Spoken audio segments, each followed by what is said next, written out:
Then grab your cotter pin tool, one such as this specialized cotter pin tool. Bend the tip of the cotter pin so that it holds the pads in place.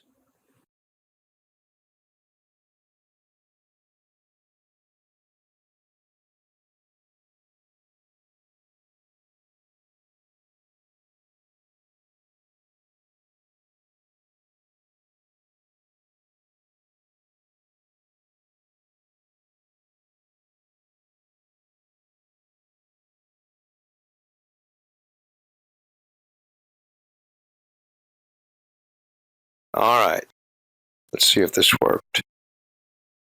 So what I do is I apply pressure to the brake lever while I'm slowly tightening the bolts on the caliper, holding it in place while I turn each side in equal increments so that